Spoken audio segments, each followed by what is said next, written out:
semana número 4. Ya comenzó la grabación. Voy a ver si puedo subir el volumen. A ver, un minuto, por favor. ¿Dónde estás?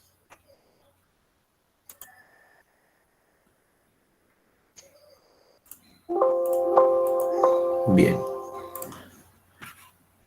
Ahora sí. Comenzó la grabación. A ver. ¿Ya está grabando todavía? Sí, ¿no? Ya comenzó la grabación, ¿verdad? Sí, profesor. Ok, Sí, listo, profesor. chicos. Ok, bien. Vamos a trabajar la semana número 4. La semana número 4, hasta donde va a venir su primera prueba, que ustedes darán que va a ser su simulacro, hace referencia ya al desarrollo cultural en nuestro Perú, ya en nuestra patria. En la clase anterior vimos cómo a través del istmo estrecho de Bering, por las corrientes marinas del Océano Pacífico, por la zona de la Antártida, ingresaron grupos hace aproximadamente 50.000, las primeras bandas, y aproximadamente en los años 10.000, las últimas bandas, 8.000 quizás para algunos. Cuando hablamos del Perú, estuvimos hablando de aproximadamente los años 20.000. 15.000 hace referencia, por ejemplo, a la primera evidencia de restos líticos en Pacaycasa. Encontramos a los años 10.000 la primera evidencia de restos óseos, como fue el caso de Paiján y después la Uricocha. Vimos herramientas líticas en Pacaycasa, en el caso de Chillón, vimos pinturas rupestres en Toquepala. Sobre los años 8.000 aproximadamente, el proceso de cambio climatológico que se dio en el mundo, que se desarrolló en el llamado Mesolítico, aquí en el Perú fue el llamado periodo arcaico, donde vemos que el hombre, producto de los cambios climatológicos, de la interacción, se convierte en horticultor, se convierte en pastor, ganadero y pescador especializado. Para finalmente, sobre los años 3.000, 2.000 años antes de Cristo, se instaure las primeras sociedades ya plenamente formadas y dominantes, como será, por ejemplo, Caral, aquella ciudadela importantísima. Veremos en su momento Bandurria, veremos las Galgadas, las Aldas, Pacopampa, Cunturhuasi, Sechín, que ya mencionamos. Y también, por supuesto, Cotos, Huacaprieta y otros pueblos que se desarrollan en el llamado formativo. Bien, su nombre lo dice, formativo. Se forja, se consolida la primera unidad territorial que habrá en el Perú, basado en una civilización que va a establecer una hegemonía total y absoluta. Bien, el día de hoy veremos dos periodos.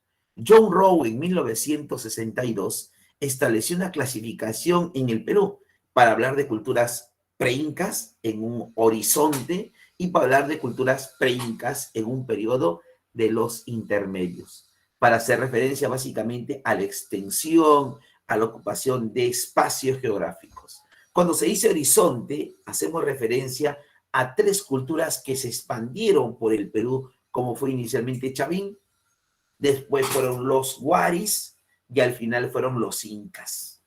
E intermedios, periodos donde las culturas se van a regionalizar, como por ejemplo Mochica, Cajamarca, Lima, Nazca, Huarpa, en ese medio Tiahuanaco.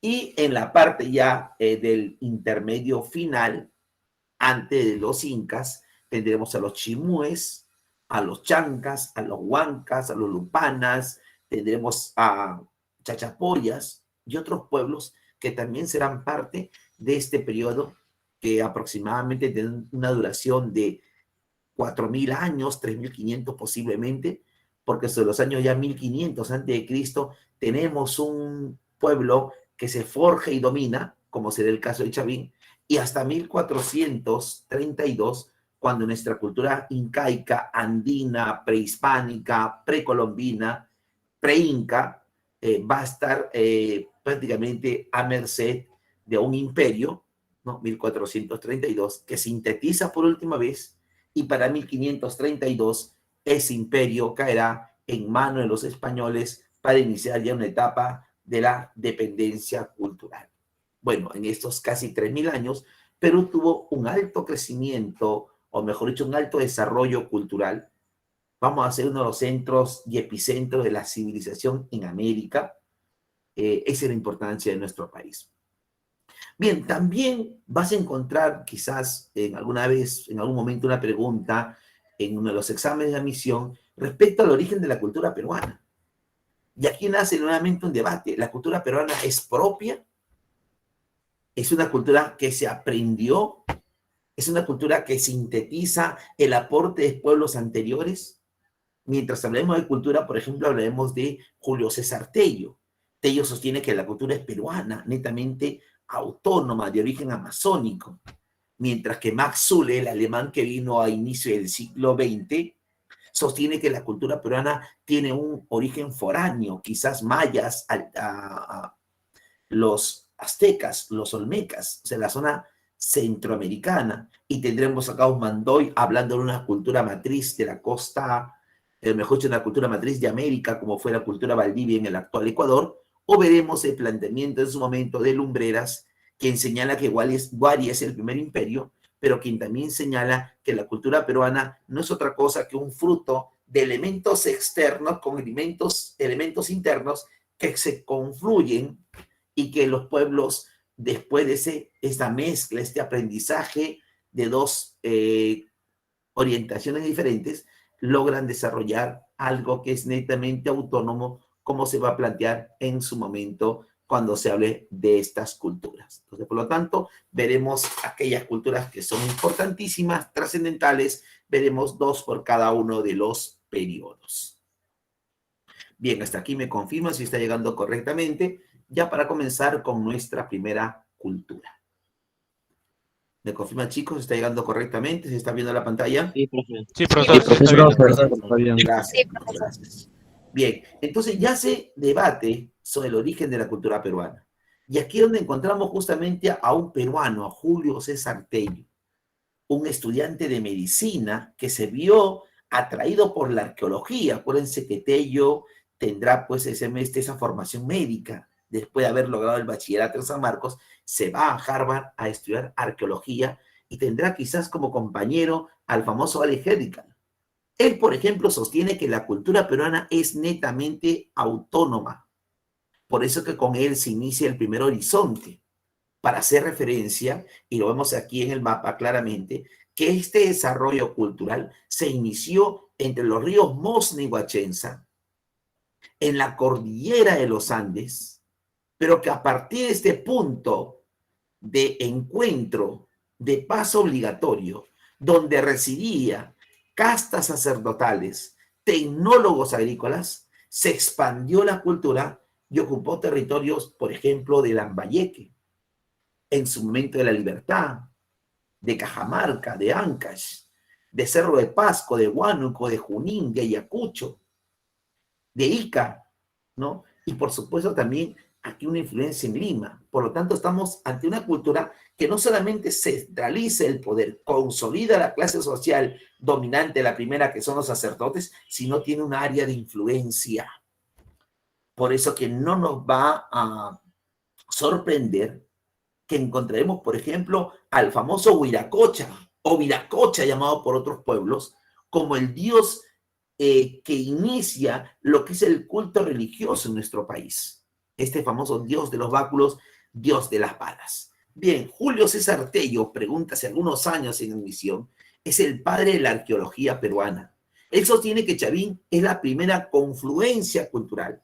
Es la primera cultura panperuana, la primera cultura panandina, la primera unión de pueblos antecesores y por lo tanto la primera cultura que se irradia y como hemos visto ocupa un vasto sector, un área de influencia muy extensa para estos tiempos. Entonces, este famoso templo de Chavín de Huántar se convierte en el principal centro ceremonial, reemplazando algunos centros ceremoniales que ya existían antes que ellos, como por ejemplo fue Caral, como fue en su momento Chuquitanta o El Paraíso, como fue las Aldas o las Galgadas, pero aquí se ve por primera vez ya este centro de dominación total y absoluta de una cultura que dominó cerca de 1000 años. Miren la área de influencia que tendremos, o mejor dicho, los años de influencia que tendremos con Chavín. Chavín, su estructura, su centro ceremonial, importante centro ceremonial, porque no solamente se va a encontrar plazas hundidas, las plataformas superpuestas, los guardianes del templo, repito, una primera clase social dominante, sino también aquellas representaciones básicas como es el famoso lanzón monolítico, la primera representación de un dios andino, el dios el dios degollador para algunos. Este famoso oráculo era un centro ceremonial de importancia trascendental de estos tiempos. El lugar era un lugar tétrico, oscuro, lleno de laberinto, de caminos. Y cuando la persona que venía a visitar este centro ceremonial posiblemente observe la salida, se encuentra con este famoso cuchillo ceremonial, este ser antropomorfo, este dios jaguar que va a generar miedo y pavor, donde se va a encontrar a una persona, ¿no? Justamente con brazos, con dedos, con manos, ¿no? Con colmillos, con ojos, que representan, por ejemplo, un felino, con cinto donde se encuentra, por ejemplo, serpientes. Por lo tanto, Tello sostiene que la cultura peruana es amazónica, de origen amazónico. Dice que la cultura peruana es autóctona o que con plena autonomía en su momento. Bien, también aquí en este templo, en las afueras del templo, se encontraba la famosa estela de Raimondi, ¿no? La primera representación del dios Huiracocha, el Apu Contiki Huiracocha, llamado así en su momento por los incas.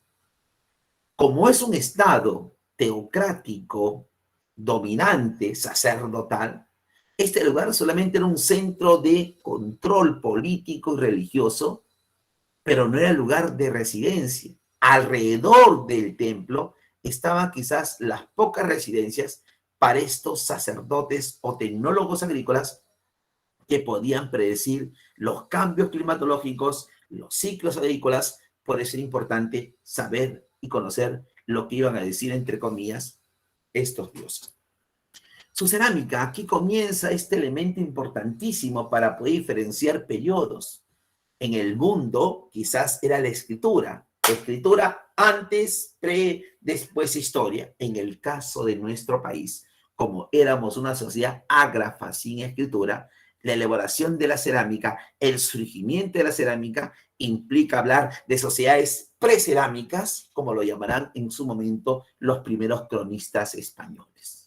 Bien, nuestra cerámica, la primera cerámica visible, aunque en su origen lo encontramos quizás en Tutis Huincayo, Guairajilca, Huánuco, Pucallpa, aquí ya se visualiza por primera vez esta representación de lo que era en su momento un objeto de uso sacerdotal, una cerámica que tenía base globular, que era hecha en base a incisiones y que era una cerámica de tipo monocroma.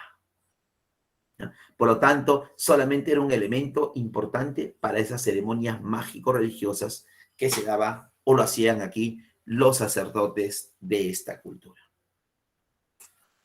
Bien, veamos ahora Paracas. Si Chavín llama, mejor dicho, si Tello llama a Chavín cultura matriz del Perú, cuando estudia Paracas, él lo llama cultura matriz de la costa peruana. Por lo tanto, es la primera cultura matriz, la primera cultura que se desarrolla en la costa peruana, porque va a tener un vínculo, porque va a tener una continuidad de lo que vamos a ver con Chavín. Miren, hay un área de influencia importantísima. Por eso que vamos a mencionar que Paracas tiene dos periodos, Paracas Caverna y Paracas Necrópolis.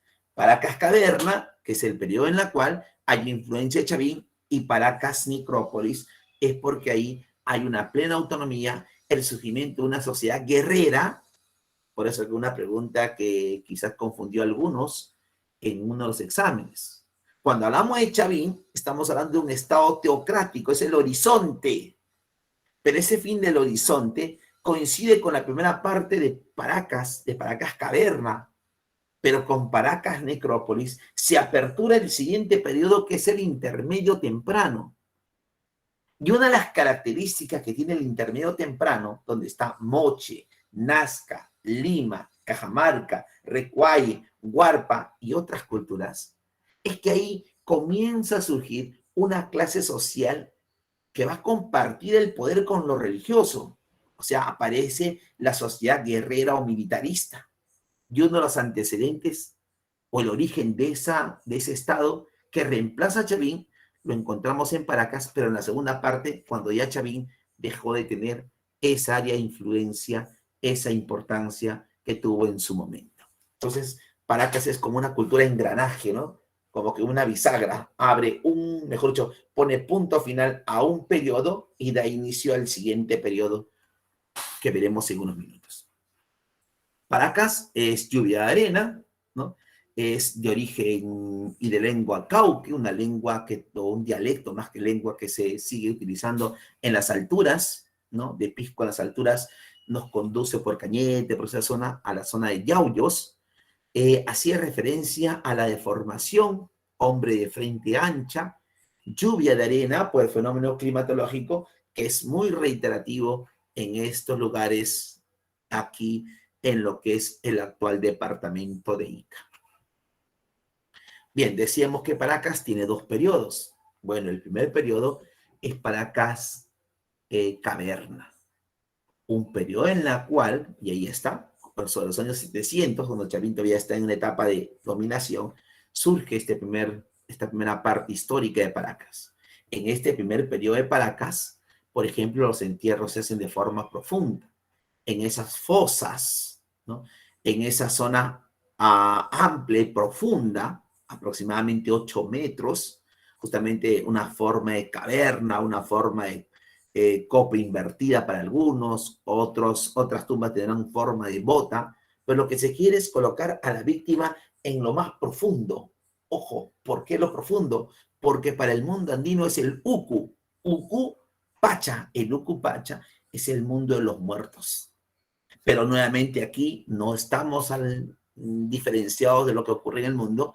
Aquí se coloca a la víctima en forma fetal, se le coloca sus mantos, algodón, algún tipo de artículo personal, porque se cree que existe una vida después de la muerte, porque la forma fetal es como decir que vuelva a estar como inició para que vuelvan a ser más adelante. Bien, la cerámica, que lo vamos a ver en unos minutos. La cerámica, por ejemplo, en su primera parte, en Paracas Caverna, era una cerámica que ya comienza a utilizar diferentes colores, va a ser algo polícromo en su momento, pero todavía, repito, bajo una influencia de Chavín, como será también sus textiles en su momento. Otro avance importantísimo, no solamente es los entierros y la famosa deformación craneal intencionada, sino también las famosas intervenciones quirúrgicas. Entonces, cuando sale de trepanación, se hace referencia a lo que es esas intervenciones que van a tener como objetivo quizás operar a la víctima, quizás una ceremonia mágico-religiosa, o algunos dicen inclusive producto de que esta sociedad comience a tener enfrentamiento con otros pueblos y producto de ello reciben golpes contundentes, lo cual provoca una contusión, una herida, y en base a cuchillos de obsidiana, al uso de metales, a lo que es el algodón, hoja de coca, ¿no? Y otros elementos, el jirca, el cirujano de Paracas, inicia las famosas intervenciones, las famosas trepanaciones craneales. Mientras que las deformaciones es una forma de diferenciación social, de estatus social, de alargar, ¿no? Y modificar la forma craneal que tenían estos hombres que vivían, repito, en la costa sur de nuestro país. Y en Paracas Necrópolis, ya el desarrollo está mucho más, bueno, viéndolo a Lima, mucho más cerca a Lima, Pisco, uno de los centros principales. Aquí en Paracas Necrópolis, los entierros dejan de ser profundos, ahora se hacen en cámaras rectangulares, o sea, ya de forma superficial. Sus textiles siempre representan la imagen de ese dios que no pierde vigencia, que es Huiracocha, pero que aquí lo conocen como el dios oculado, ¿no? este dios oculado, después representado en otras imágenes de estos vistosos mantos Paracas, los mejores textiles de toda la época prehispánica, pre-inca o precolombina. Inclusive algunos dirán que estas imágenes que se representan de forma permanente en estos mantos no es otra cosa que dejar evidencias de alguna forma de escritura o información que se buscaba obtener o transmitir a los que tenían esa habilidad de realizar estos trajes, estos textiles, repito, los más vistosos de toda la época pre-inca. Bien, chicos, hasta aquí alguna pregunta, alguna duda.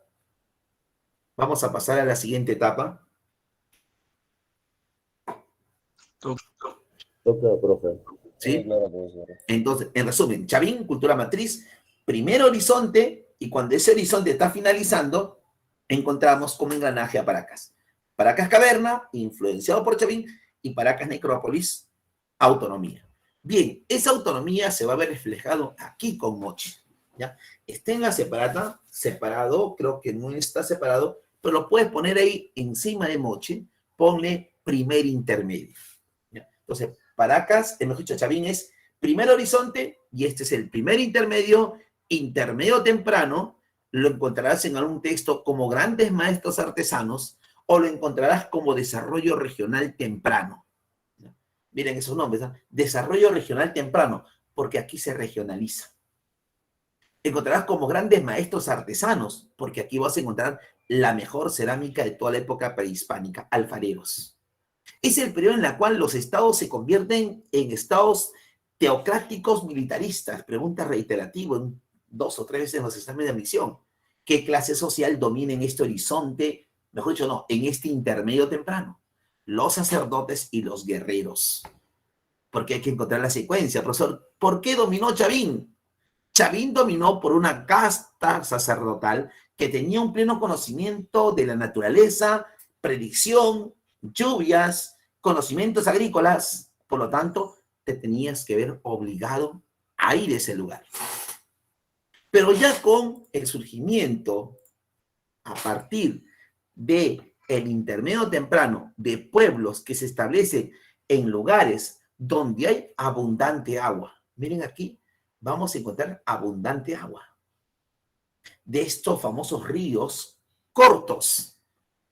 Y que estos ríos, llamémoslo así, similar al Milo, pero pequeño y corto recorrido, tenían abundante agua. Diciembre, enero, febrero, marzo y quizás unos días de abril. Y después estos valles quedaban secos. Por lo tanto, el hombre cultivaba y aprovechaba el agua. Y cuando ya no había agua, venían los problemas. Por eso que el hombre se dio cuenta que no era necesario ir hasta Chavín. Lo que era necesario era construir represas, canales, acueductos. O sea, almacenar agua para utilizarla durante todo el año y poder realizar la actividad agrícola sin ninguna dificultad. Por eso que una de las características de este periodo es que el hombre inicia la construcción de obras de irrigación, lo que es ingeniería hidráulica. Los estados son teocráticos militaristas y, por supuesto, la máxima expresión de la cerámica reflejada aquí en este periodo, además de los grandes gobernantes que veremos. Bien, cuando hablamos de Moche, Moche Norte, Piura, Lambayeque, ¿no? Piura, Lambayeque, básicamente, Moche Norte. Moche Sur, Ancash, y Moche Centro, La Libertad. Y ahí están los diferentes ríos, Río Piura, La Leche, Saña, Jequetepeque, Chicama, Moche, Virú, Ñepeña, Santa, un montón de ríos. Por eso que las obras hidráulicas más grandes, aparte del equipo Majes, están aquí, en la zona norte. Por ejemplo, está el famoso Chavimochic, que es los ríos Chao, Virú, Moche y Chicama. El caudal de estos ríos, que repito, abundan sus aguas durante el mes de verano para nosotros, se almacena en esa represa. Y acuérdense que también es la zona producto de las alteraciones climatológicas, donde como consecuencia del fenómeno del Niño, estos ríos crecen, se desbordan, y es por eso que también destruyen mucho esa región. El Estado. Aquí en Moche hay un Estado, no, hay una confederación. Pero siempre hay alguien que tiene el poder, es el Siequis, es el señor de señores. Por eso que vamos a ver que en diferentes valles habrán señores importantes. Porque, ojo, la capital política y religiosa de la cultura moche se encuentra en la zona centro, en la actual Trujillo, porque frente a frente se encuentran la Huaca del Sol y la Huaca de la Luna. Miren esas dos deidades. Por lo tanto, control religioso y control político de la mano. Ah, ojo, a partir de este periodo, los centros ceremoniales son centros ceremoniales urbanos y religiosos. O sea, ya vive gente alrededor. Bien, decía, a pesar que la Huaca de la Luna y la Huaca del Sol se encuentra en Trujillo, en la actual ciudad de Trujillo, que en el centro de los Moches, donde estaban estos dos recintos importantísimos, el señor de Zipán fue encontrado en Lambayeque. Aquí, en la famosa Huaca, la Huaca Rajada, dando y confirmando que Moche fue una confederación, que de acuerdo a la importancia, el señor de estos valles, cualquiera de ellos, podía asumir la conducción de esta civilización, de este pueblo en su momento. Bien, los moches destacaron mucho en la arquitectura, aprovechando, por supuesto, el abundante barro que tenían en sus zonas, comenzaron a confeccionar estos ladrillos tapiales, otros dicen tapiales. Estos ladrillos, algunos lo llaman adobos tributarios por la utilización de adobitos en esta construcción, especialmente la Huaca de la Luna y la Huaca del Sol.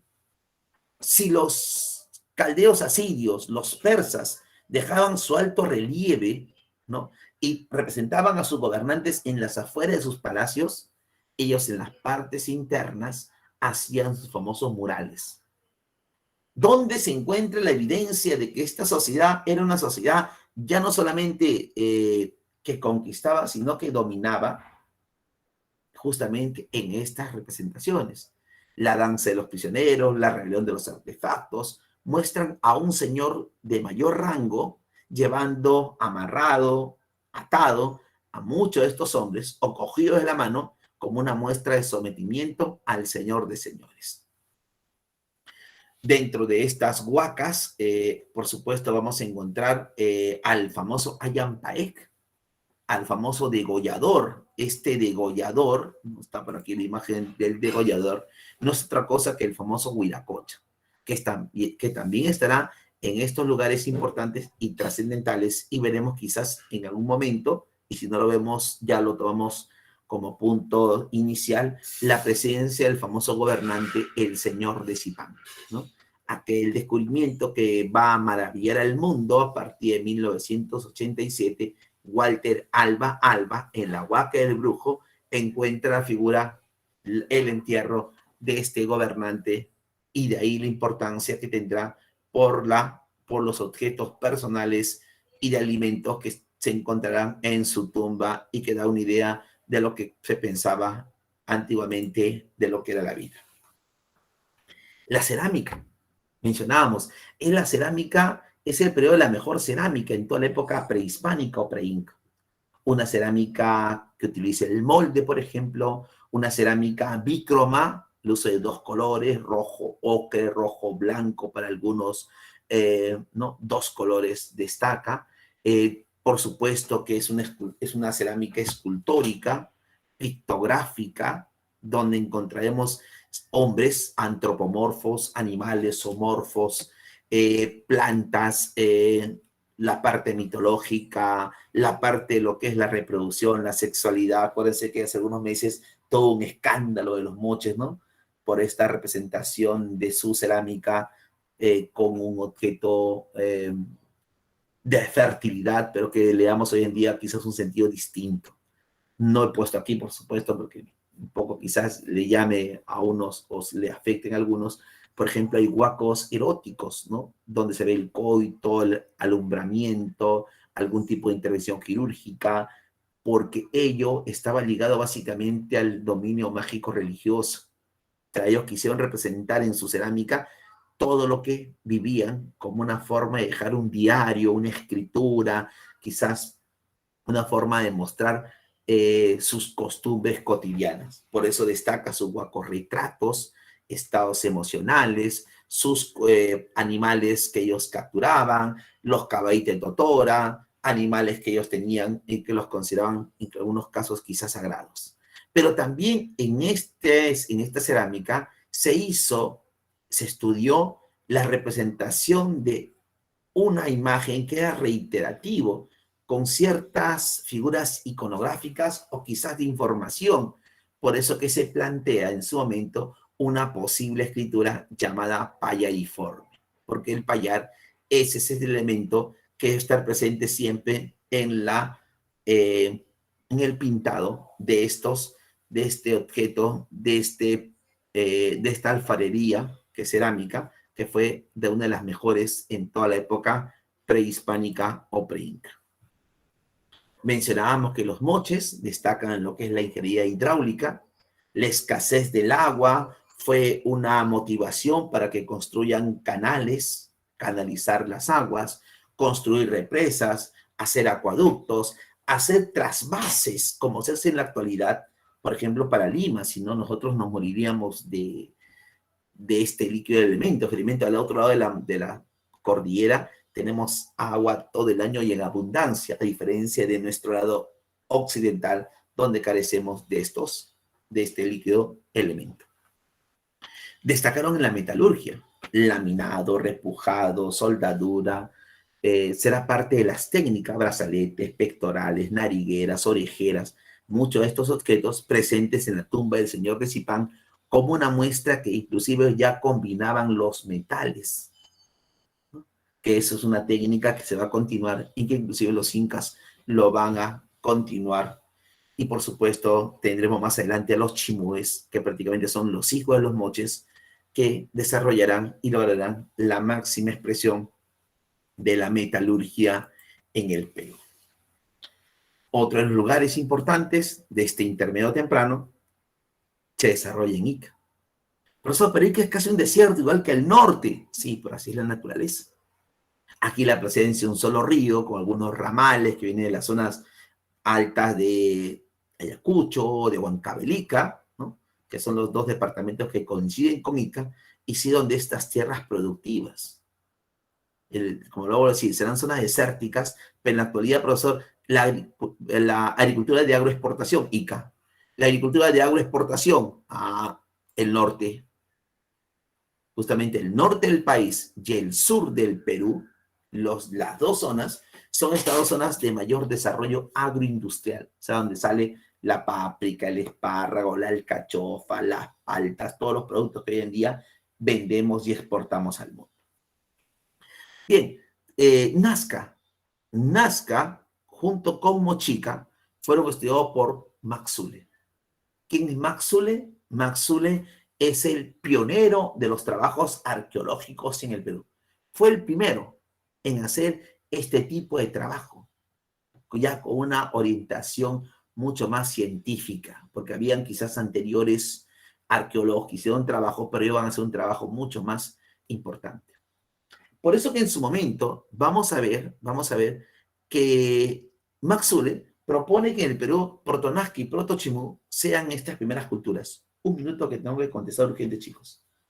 Aló. Aló. Sí, buenos días.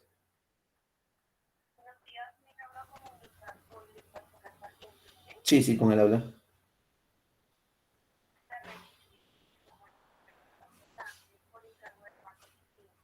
Sí, no te puedo atender ahorita. Todavía no, gracias.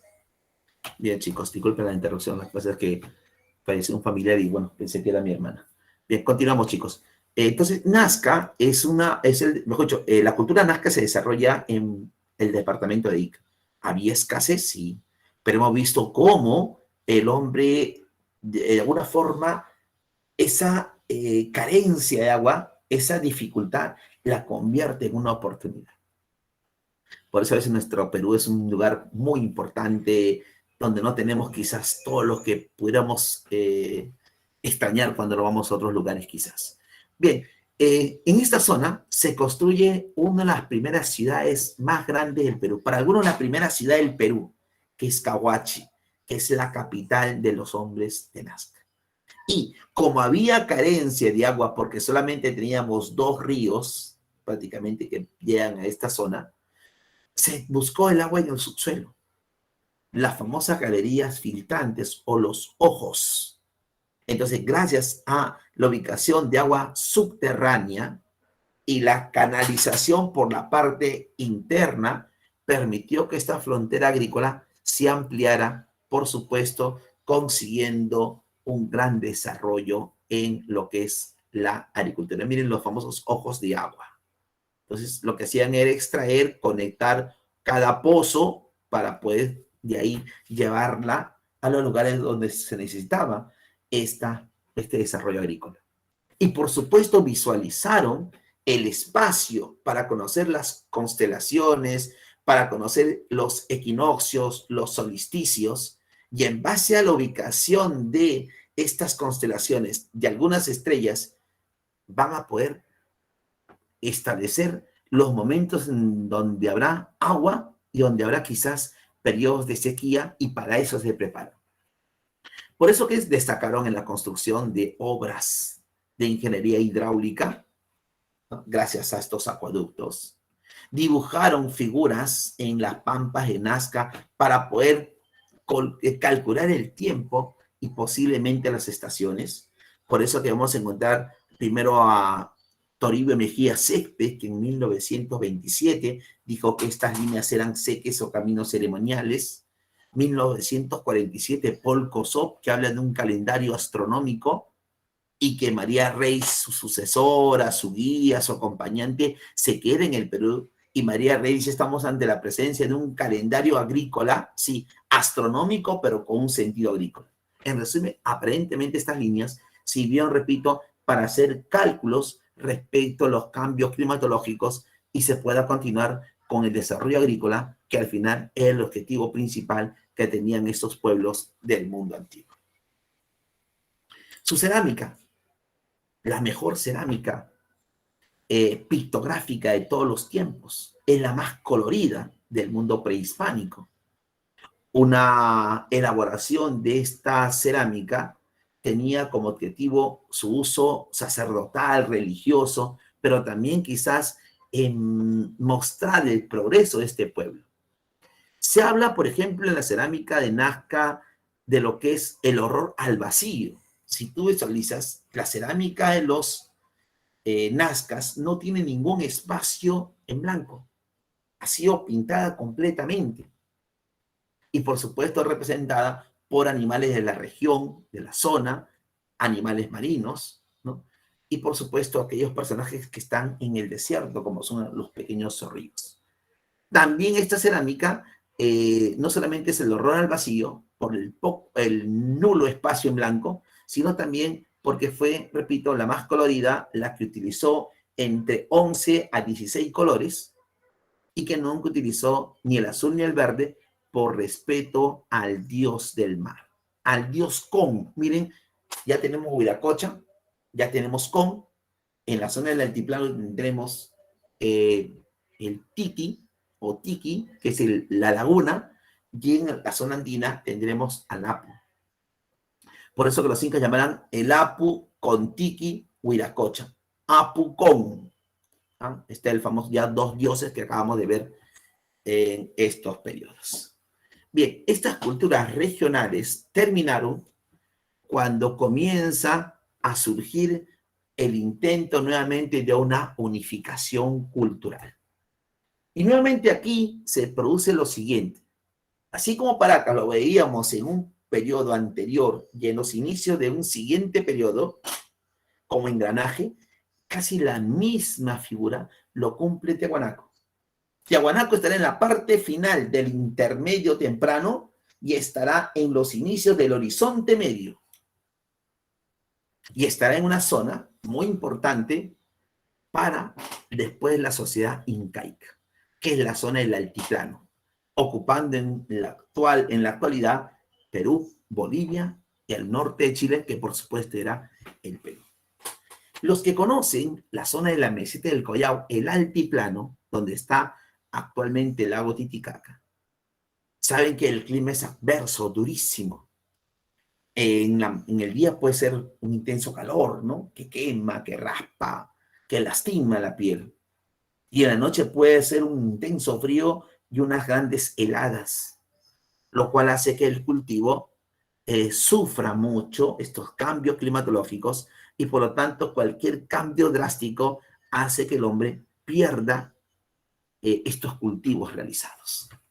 Pero hemos visto que el hombre es capaz de modificar los espacios y adecuarlo a sus necesidades. Por eso que vamos a ver aquí que se va a elevar las tierras y ante la lluvia persistente se hace una forma de laguna o simplemente chacras flotantes llamados huachaques, guaru guaru o camellones.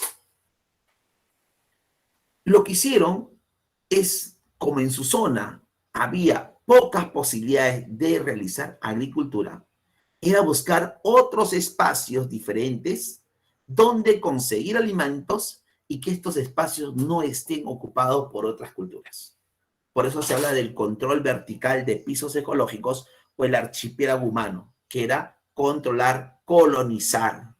Por eso que Tiahuanaco fue un estado teocrático, pero no fue militarista, fue colonizador. Eso es quizás lo novedoso para esta cultura, que fue una de las culturas que va a ser el soporte del primer imperio y después la región más importante para el imperio más grande que tendrá el Perú. Su arquitectura, vamos a ver en Tiahuanaco, la construcción de grandes ciudades con grandes bloques de piedra. Por lo tanto, lo que hacen los incas no es otra cosa que mejorar lo que ya habían hecho los tiahuanacos en tiempos anteriores.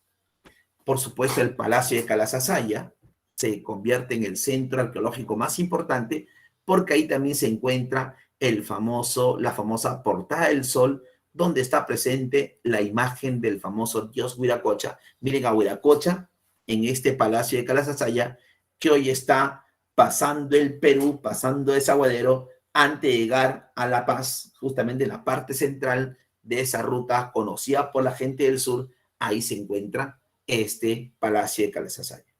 En cerámica ya comienza aquí a haber una cerámica de tipo utilitaria y doméstica, destacando los famosos queros, que los incas después lo asumen como elemento importante para sus ceremonias mágico-religiosas para beber la chicha de jora. Aquí, por supuesto, que la cerámica es polícroma, predominando el color negro, amarillento, negro, rojo, que son los colores básicos, y también algunas figuras de animales como los auquénidos. En la escultura, que vimos en la migración de la Polinesia, por supuesto, los famosos monolitos, las chulpas, serán parte de su desarrollo histórico. Y en el caso de lo que es los prendedores y el uso de los metales, aquí ya tendremos a esta sociedad también utilizando los metales y, por supuesto, también los textiles, especialmente aquellos textiles con la técnica del acordeón. Bien, tanto Nazca como Tiahuanaco se van a convertir en los elementos, en los aportes culturales, unidas a una de Ayacucho, que es Huarpa, y que hará paso a lo que va a ser la primera cultura que logra expandirse por todo o por casi todo el Perú. Estamos hablando de Huari. Con Huari se consolida el Horizonte Medio. Y el Horizonte Medio, estudiado por Luis Guillermo Lumbreras, hace referencia a que Huari es el primer imperio del Perú. Y lo que hizo Huari es anexar Nazca, anexar Huarpa y Tiahuanaco y expandirse por el norte. Miren, prácticamente Cajamarca, La Libertad, Ancash, ¿no? Cerro de Pasco, Huánuco, Lima, Huancavelica, Ayacucho, parte de lo que es Moquegua y, por supuesto, Arequipa, Cusco y lo que hoy en día es Puno, incluido la zona sur de Bolivia y, por supuesto, el norte de Chile, estarán anexados a esta primera civilización. ¿Cuál es la importancia de los Wari? Wari es el primer imperio, por lo tanto, tiene un ejército. Y Wari, para poder controlar diferentes lugares donde establece dominación, establece los primeros centros políticos administrativos, que en los libros dice cabezas de región. Cada una de estas regiones tendrá una ciudad modelo, como fue, por ejemplo, Huiracochapampa, Guarihuilca, Huilcahuaín, como fue en su momento Cerro Baúl en Moquegua, o como fue en la zona selva del Cusco, donde en el 2011 se encontró el famoso señor de Huari, sino también Lima.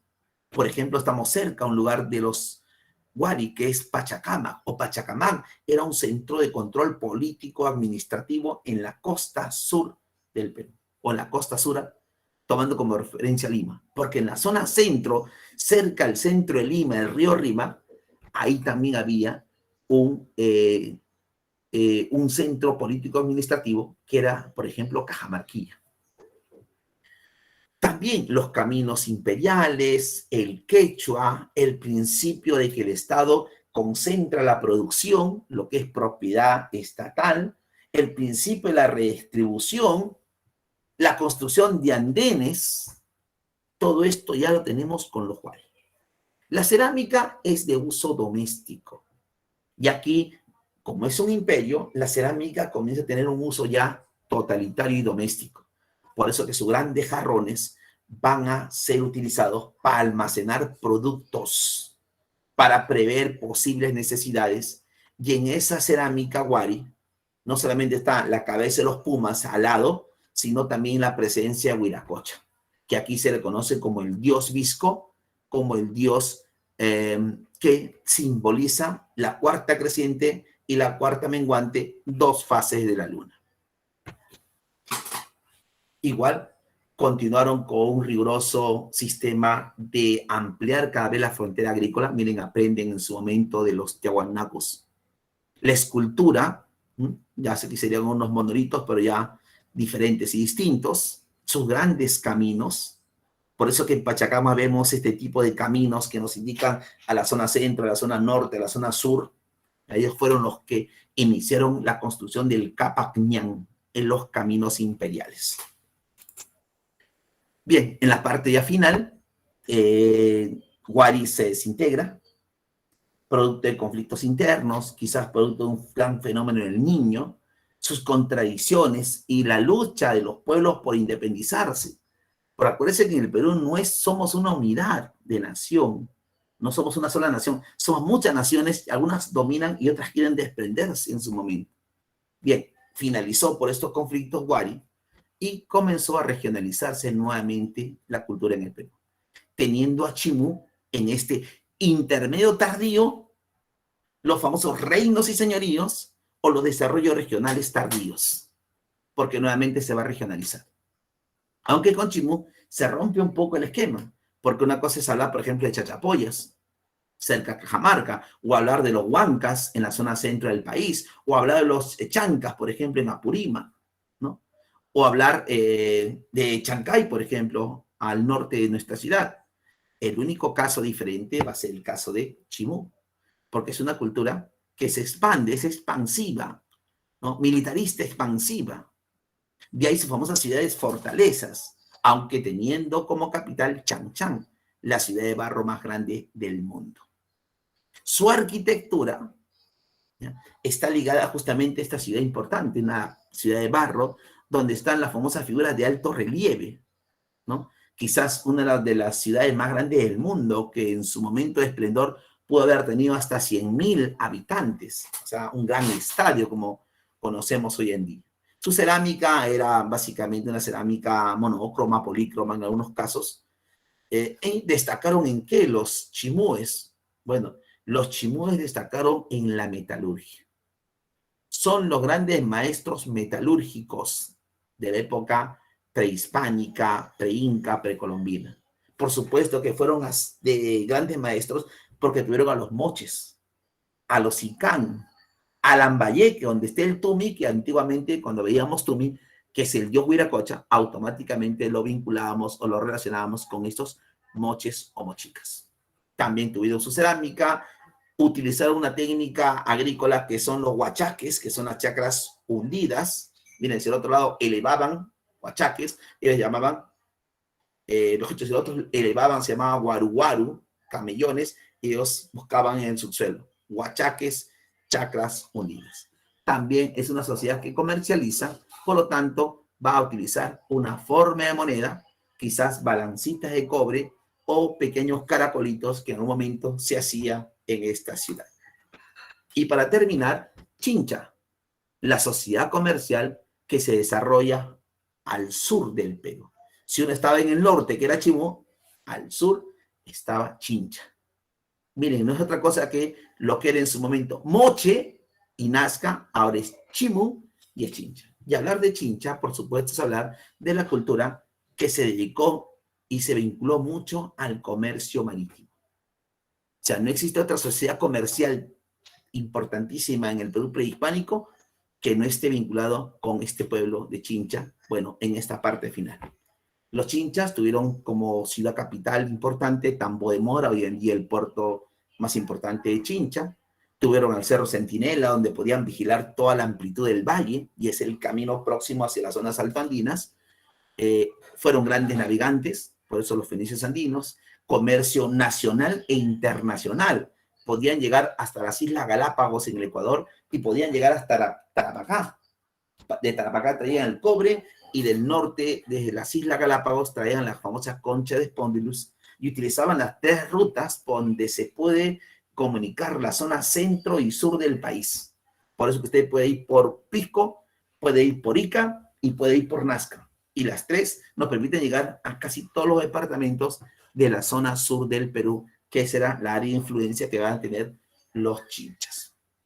Destacaron en la silografía, y cuando se produjo la invasión de los incas, porque en esta parte ya los incas comienzan a expandirse, acuérdense que Tupac Yupanqui se enfrentó de forma violenta al Chimu Cápac, ¿no? Este Chimu Cápac, que defendió hasta el último momento su territorio, fueron derrotados y esclavizados, ¿no? Minchancamán cayó finalmente en manos de Tupac Yupanqui. Mientras que Chincha se sometió al poder del imperio incaico, se anexó al poder. Por eso que Chincha será uno de los suyos, Chincha y suyo. Aunque ya vimos a Tiahuanacu, y en Tiahuanacu, ¿qué encontramos? Encontramos el origen de los incas, la zona del Collao, el Colla suyo. Ya tenemos ahí las 2 regiones más importantes de los incas, que será el tema de la siguiente clase. Bien, chicos, dejamos de compartir para desarrollar nuestras preguntas.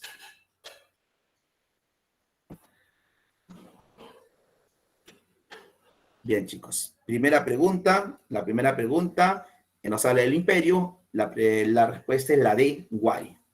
2, la alternativa B, Chimú, 2 Chimú, porque nos está hablando de el último pueblo en resistir a la invasión incaica. 3, la alternativa D, Chavín de Huántar.